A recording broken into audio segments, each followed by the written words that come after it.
kick things off. Thanks, Dan. I'm Chris Moxley. I am the co-op coordinator down at Hodson. This is my third year there as the co-op coordinator. However, this doesn't work. It just goes to the camera. However, this is my 15th year in the district as far as working in the district. I taught tech drafting for 12 years before transitioning over to co-op for the last 3. Those of you guys that don't know, some of you guys probably know the name Moxley. Brian Moxley is my dad. He was the co-op coordinator at Hodson forever. I know several of you in this room worked with him, so we kind of keep the family tradition going here and working. Those of you that don't know where Hodson is, we are right across the street from People's Plaza. So right in Newark, we're centrally located, 15 minutes from Middletown, 15 minutes from Wilmington, 15 minutes to the other side of Newark.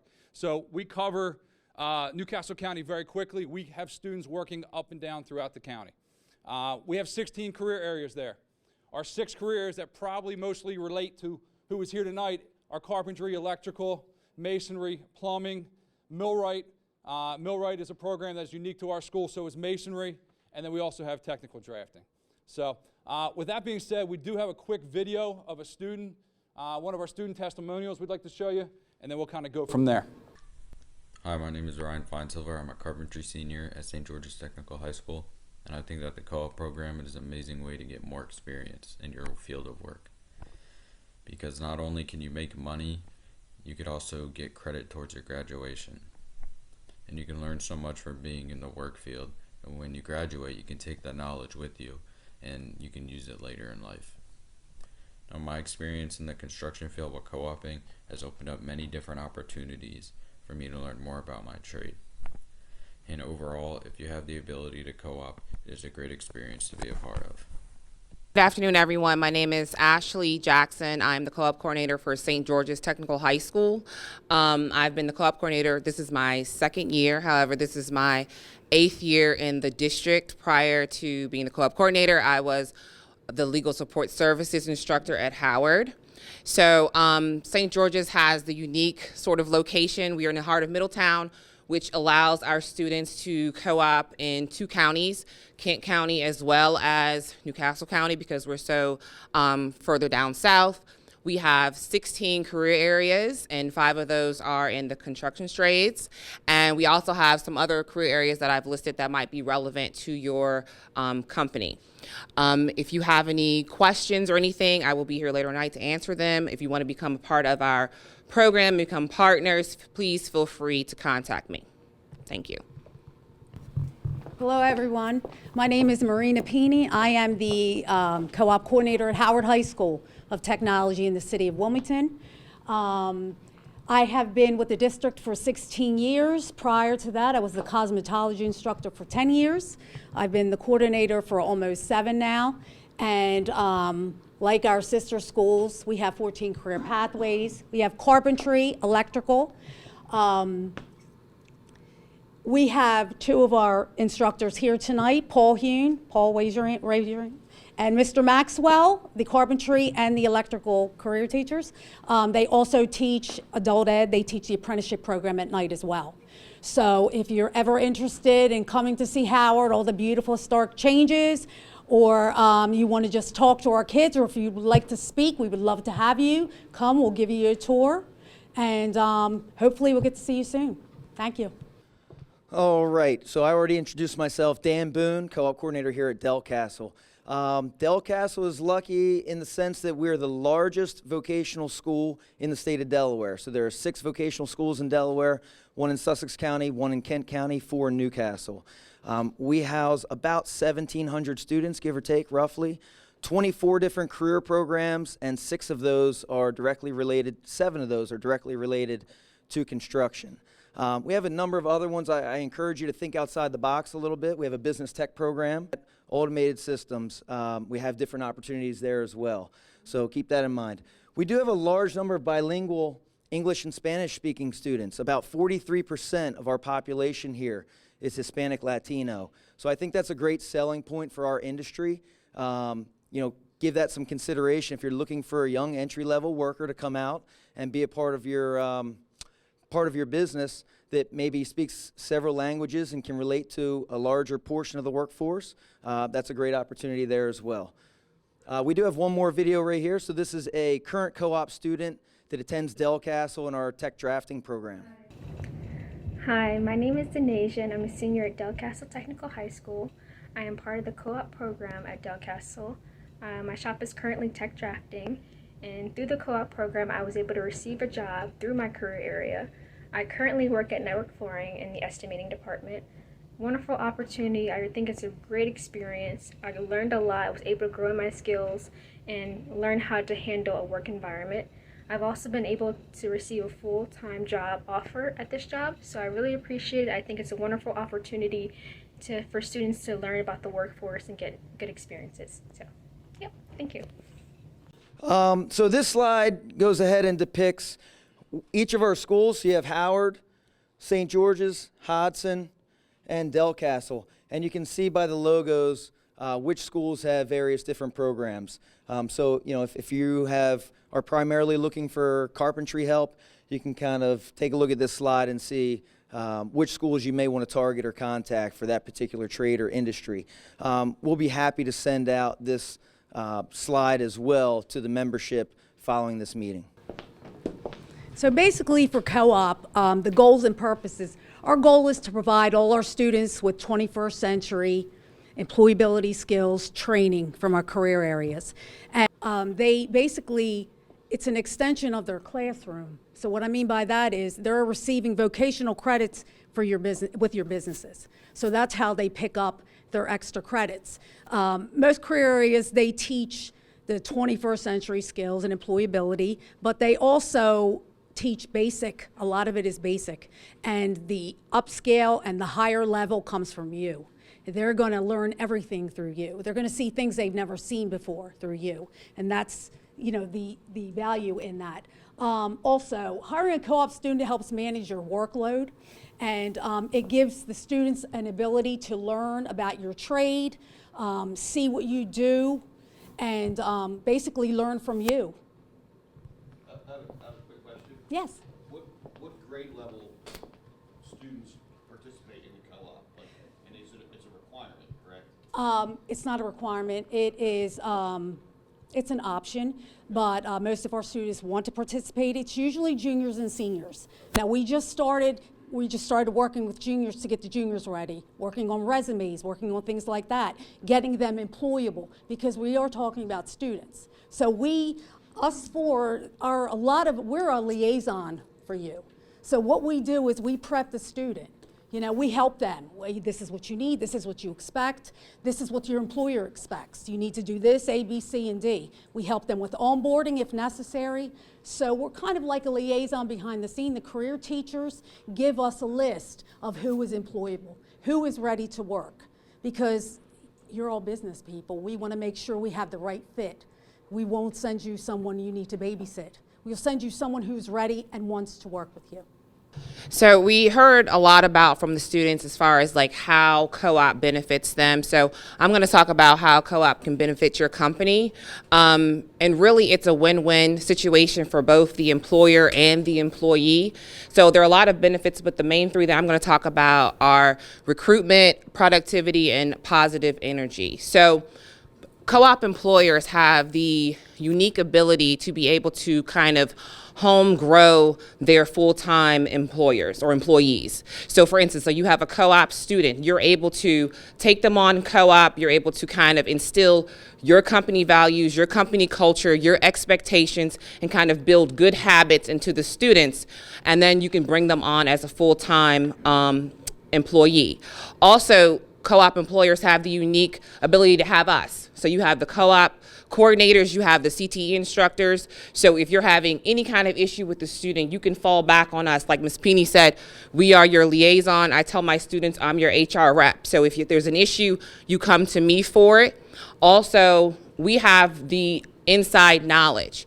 We can give you knowledge that you might not get from an Indeed ad or what somebody is presenting to you in an interview. We have a CTE instructor that can tell you this is the student's skills, these are their strengths, these are their weaknesses, this is what they need to work on. Something that you won't necessarily get from someone you might hire off the street because you have us that have the background knowledge.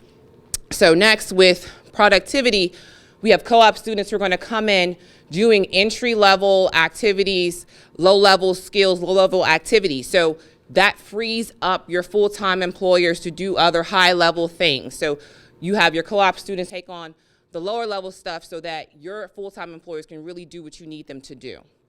Finally, positive energy. So like I said, or like Ms. Peeney said, our students pretty much prepare for this since freshman year. This is what they are looking forward to and want to do. They are motivated, they have high energy, they're ready to go, they're ready to do well, and that type of morale really can't be bought. So it's contagious in the sense that it can bring up your morale, it can bring up your workplace morale.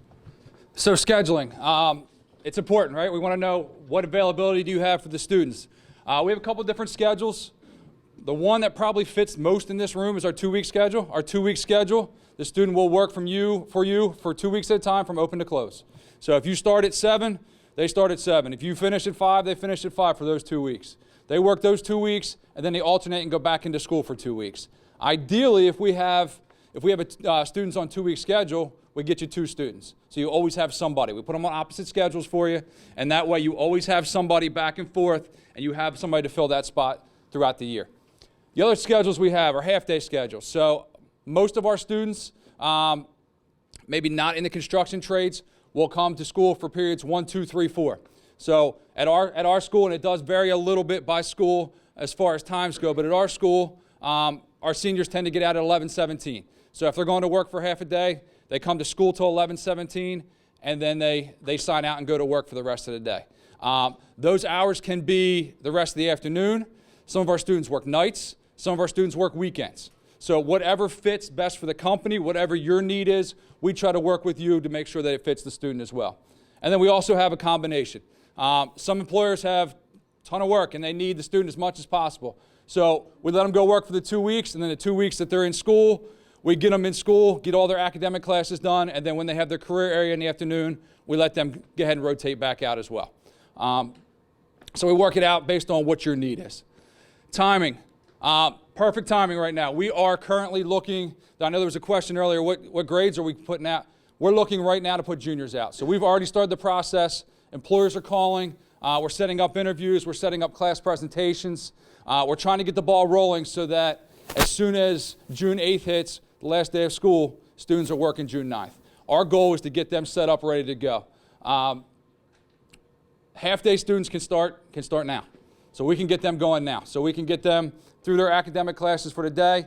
As a junior, they have to stay in school a little bit longer. They got to stay through 5th period at our school. And again, timing is a little bit different in different schools, but it's about 12 o'clock. So they stay at school till about 12 o'clock each day, and then they sign out and go to work for the rest of the afternoon. And that's pretty much it. I do want to add one more thing. I was just thinking. 2-week students. So 2-week schedule is important. One important number or date to kind of remember is September. So September for us, the end of September, middle of September, is the last chance we get to change their schedules for the year.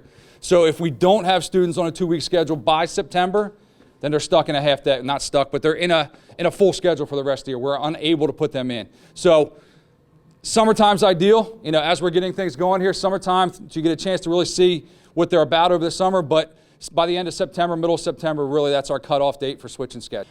Okay, so I have what I feel like is sort of the meat and gravy, what's going to benefit you the most, right? So we're calling this co-op to career because we don't really want the co-op experience to be just a part-time, little partial blip in the career that they establish. In the ideal situation, our students are hired by different companies during their junior year, whether that be halfway through their junior year or in construction. If you're looking for a full-time 2-week about schedule, the end of their junior year as they enter in through the summer months, that's when we want to line them up and get them started. Ideally, they work full-time for you through the summer.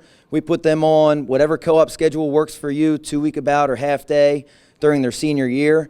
At the end of their senior year in mid-May, hopefully the employer and co-op student are having some conversations about what the next step looks like.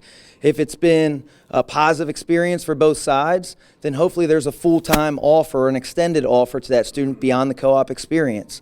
So that's where it's going to benefit your company. I mean, it's an investment for you. You know, we put at the bottom, co-ops aren't cheap labor, they're an investment in your future, and that's really what it is. The co-ops at times, to be quite honest with you, aren't as beneficial early on as what they are going to be for you long term.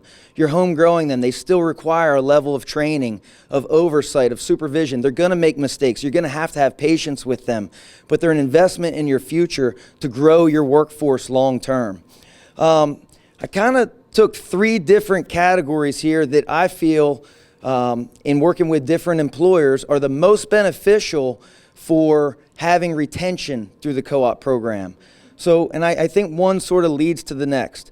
We have, right now at Del Castle, I'm working with over 150 different employers that are hiring our students. So we have a whole gamut. You know, we have career programs outside of construction as well. And some of those employers, we have a much higher retention rate than others.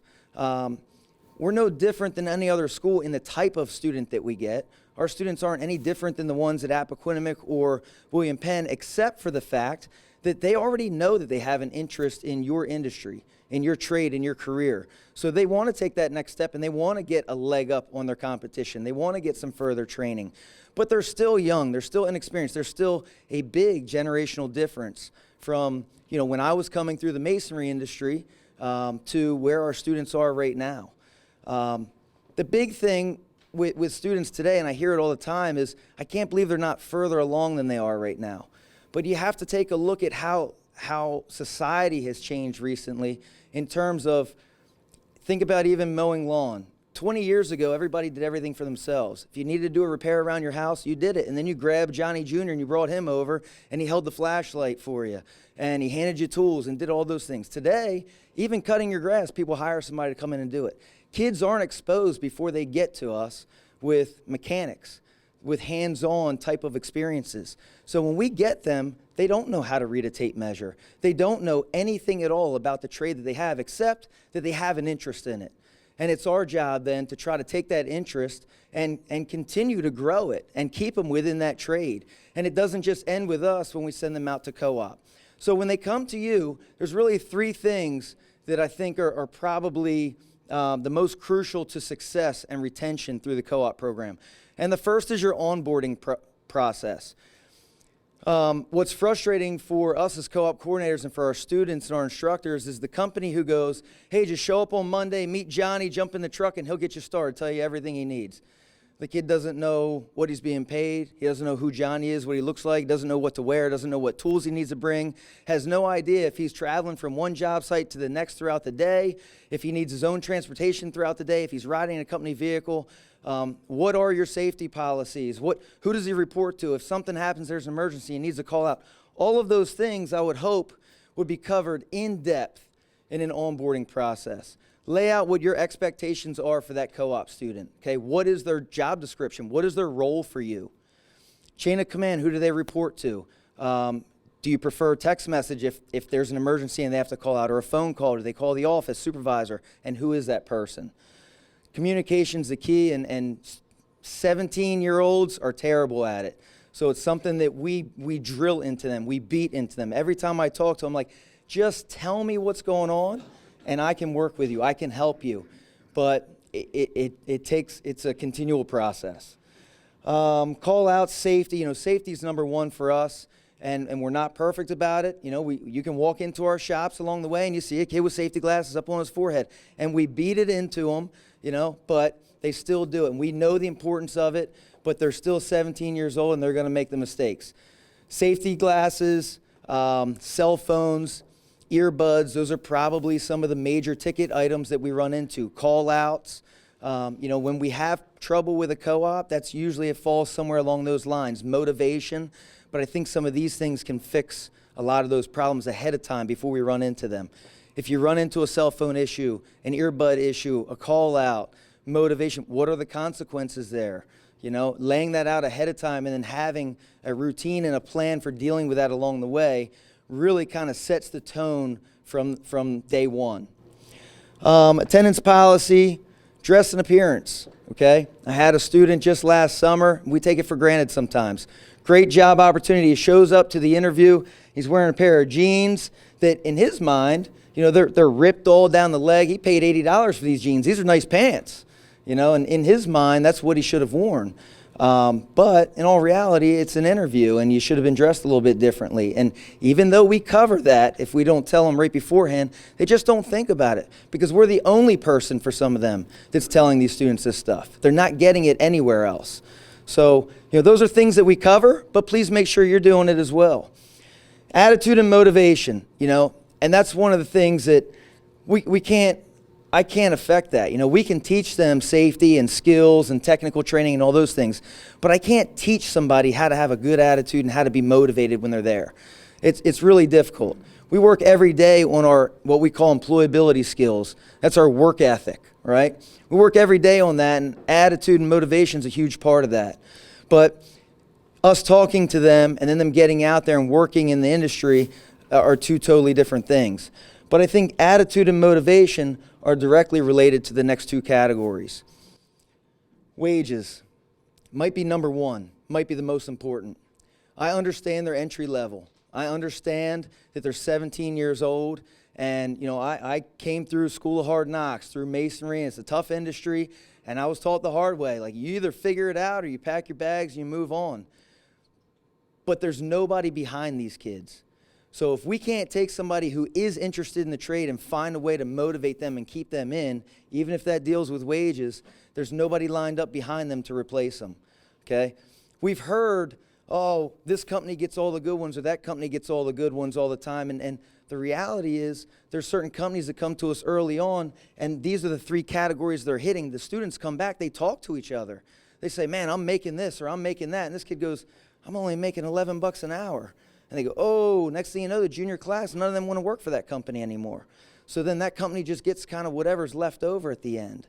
So wages are really one of the biggest things. And I know, again, it's an investment, right? You've got to find a way. If this is something you really want to do and you want to bring somebody in young and home grow them and prepare them for your future, then wages is something you've got to take a look at. Money motivates, and lack thereof results in a lack of motivation and a feeling of undervalue. I get it from them. They come in and they go, Mr. Boone, minimum wage right now is $10.50 an hour. Mr. Boone, I'm making $11 an hour, but I got a night job at Chick-fil-A and they're paying me $15 an hour. I got to go work at Chick-fil-A. They understand the long-term value of the experience they're getting from you. They get that.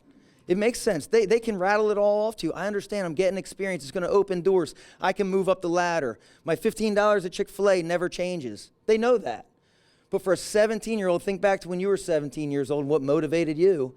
At 17 years old, the envelope on Friday is really all they care about right now. Maybe when they're 20 and 21, it's time they're out of mom and dad's house and they've got to buy their own place and support themselves. Attitudes change a little bit. But at 17, wages are what really motivate them. Mentoring is probably, I would say, the next biggest category. The student needs to be able to see themselves in whoever it is they're working with. Think about the generational differences between a 17-year-old and somebody who's been in this trade for 30 or 40 years. A wealth of knowledge that experienced tech can pass on to that co-op student, a wealth of knowledge. However, the student has to look. All right, the next factor to consider as you're bringing co-op students on is your mentoring program. So who you're going to team this co-op student up with. It's really important that you consider different generational gaps. We understand that some of your more experienced, older, more veteran workforce out there may be better suited to teach the student all the different tricks of the trade or ins and outs of your business or your industry, but it's important that the co-op can relate to anyone that they're working with.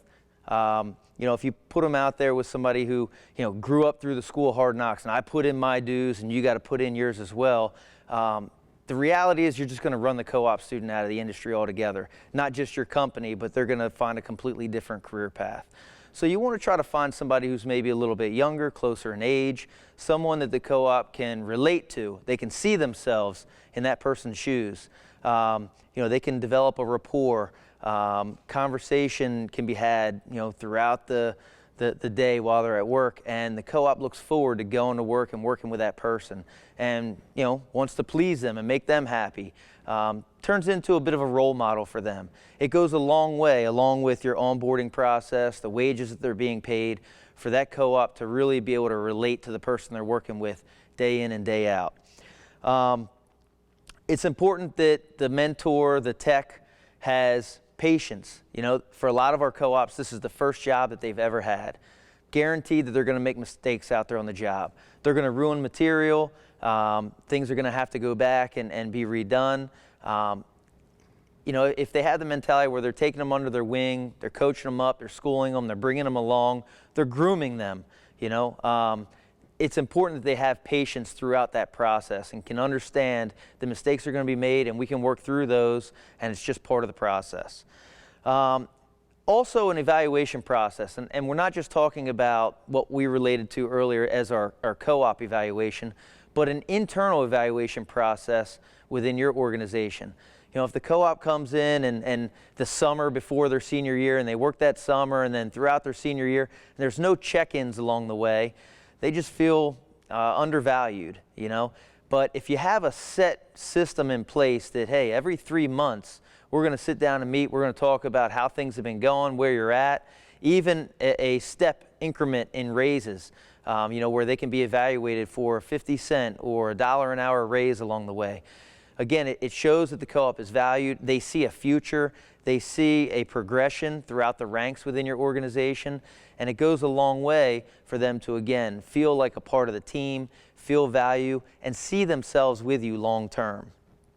Another important factor is that the mentor they're teamed up with has the same vision for the co-op that you do, and that they encourage them to stay with your company. You'd be surprised how many times we send a co-op student out to work and they get out on a job site and somebody there's going, oh, you don't want to do this trade.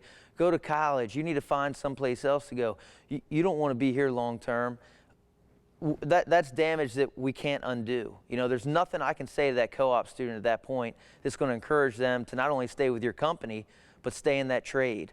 All the work that we have put in over the past few years of grooming them and building them up and work ethic and preaching about your trade and the things that you're doing out there in the industry and the opportunities that are available to them, all of that time has just been taken away from us by those few select individuals out there that are just disgruntled, have a bad attitude, have the wrong type of vision for your company, for our trade, and they're going to push the co-op student out of there. And there's no way that we can undo that at that point. So just make sure that whoever you're teaming them up with, they share the same vision for your company, for the co-op student, and have the right kind of outlook on what we're trying to accomplish. Lastly, we always encourage our co-op students to continue their training, their learning beyond co-op, and even once they enter full-time work opportunities out in the working world through the apprenticeship program.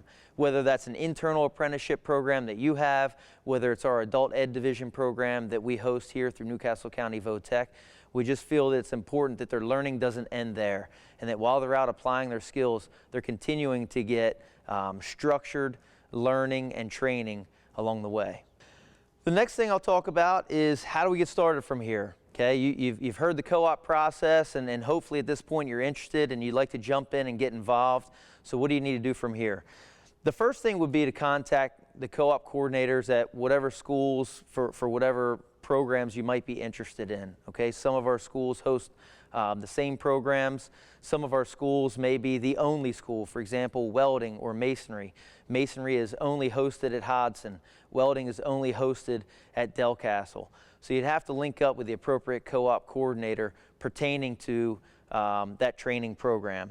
Let us know that you're interested, what you're looking for, and we'll sort of get things working from there. Keep in mind the different schedules that we have. We do have our 2-week about scheduling, very common in our construction trades, also in some of our automotive trades as well, where typically an employer will hire 2 students. We'll put them on opposing schedules. One student will be out working in the industry full-time with no academic requirements whatsoever, and at the same time, their counterpart is in school receiving their academic training. Every 2 weeks, those 2 students flip-flop. The student that was at work will return to school. The student that was at school will return to work. And that schedule continues all year long. It's important to understand that schedule is year long. So once we put a student on a 2-week about schedule, we're not able to change that along the way. If you call us mid-year and say, hey, I'd like to bring a couple students on for your 2-week about schedule, we really only have until about mid-September to be able to put them on a 2-week about schedule. So if you call me in October, November and say, I'd like to hire in your 2-week schedule, I just can't do it. The only thing I would be able to do is maybe find you a student that was laid off and is already on a 2-week about schedule, or for whatever circumstances is back in the building with us and not out working, then we could maybe send them your way. But those are really on case-by-case basis. To set up that 2-week about schedule, it's really important that that is done prior to mid-September of the student's senior year. The other schedule that we have is our half-day schedule, and that is the most common schedule that the majority of our trades do outside of construction. Under that, students report to school every morning at 8 a.m. They receive their academics in the morning, and based on their individual schedules, they leave us to report to work anywhere around 11:15, 12 o'clock, somewhere in that time frame. They'll work the afternoon into evening hours, and certainly if they have weekend availability and you're working on weekends, they're certainly able to do that as well. The third would be a combination of these two. So, those students that are on a 2-week about schedule, you have one that's out working full time.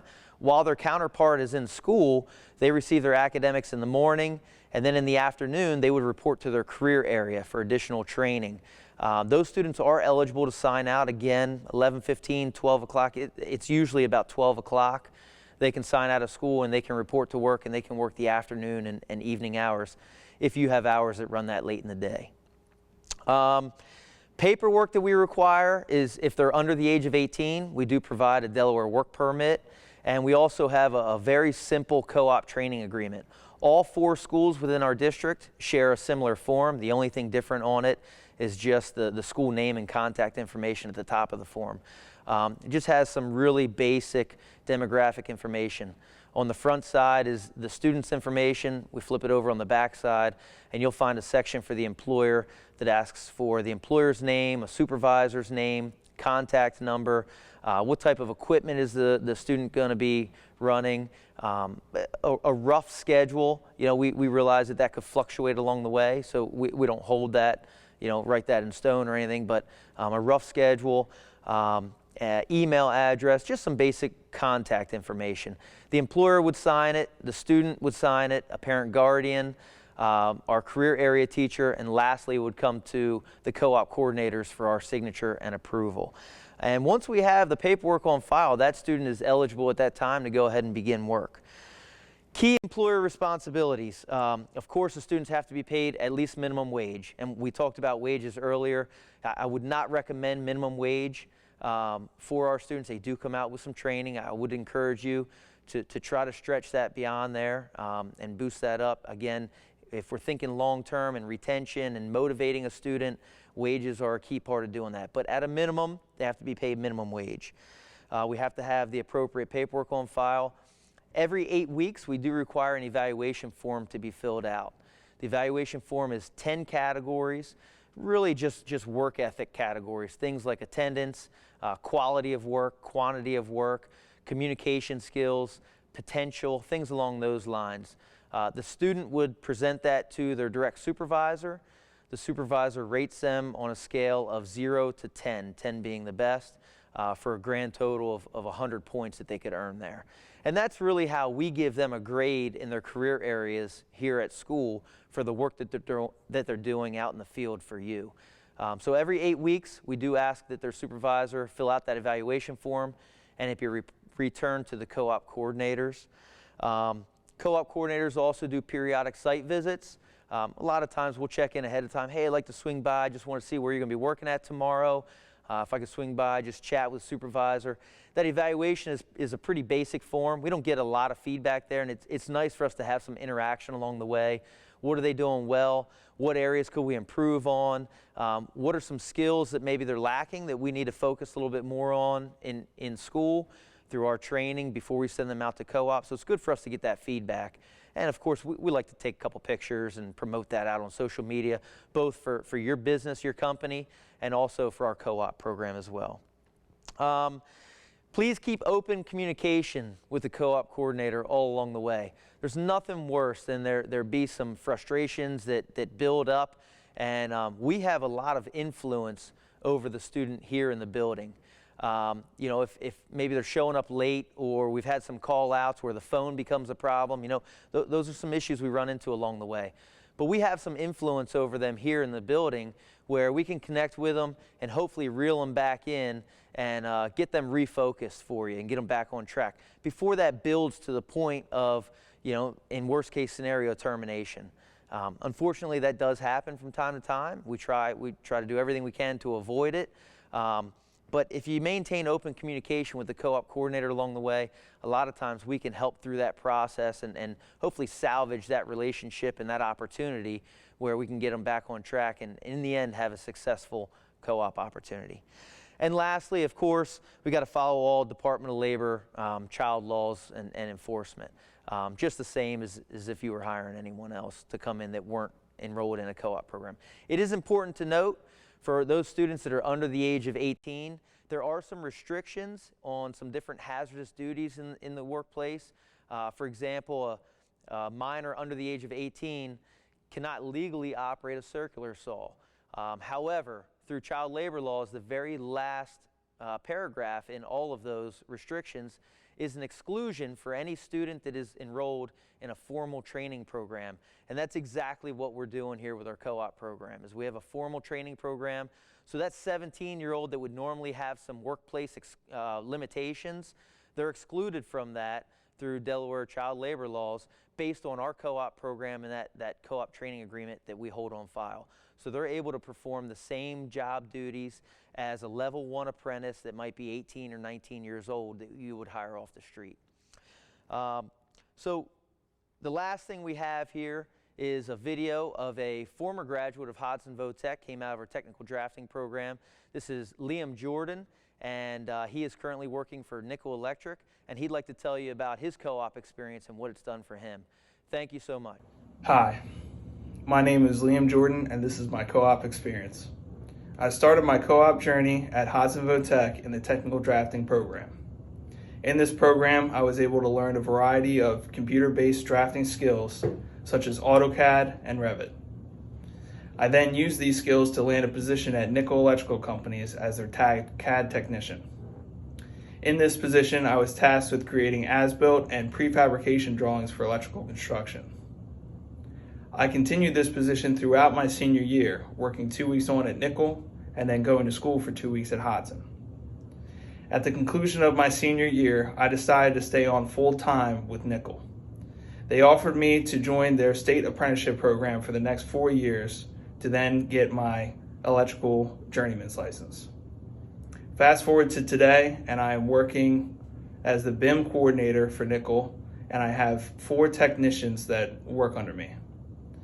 I am in the last year of my apprenticeship program, and I have taken numerous certification programs to help further my career, all paid by Nickel.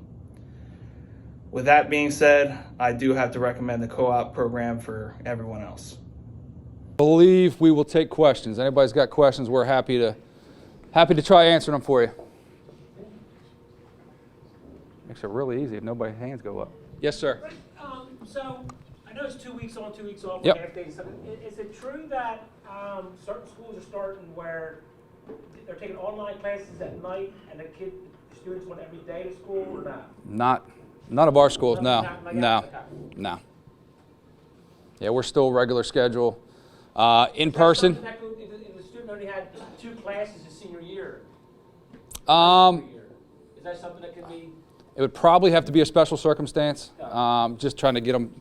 I mean, the big thing right now is big push has been getting them back into the building and getting them. Right. But certainly, if it was an opportunity for a student that would be, you know, a life-changing thing, then let's talk. You know, let's certainly. I know we'll all go talk to our supervisors or whoever we can, whether it's the counselors or whatever, and see what we can get worked out. Because we're not going to pass up an opportunity to give a student.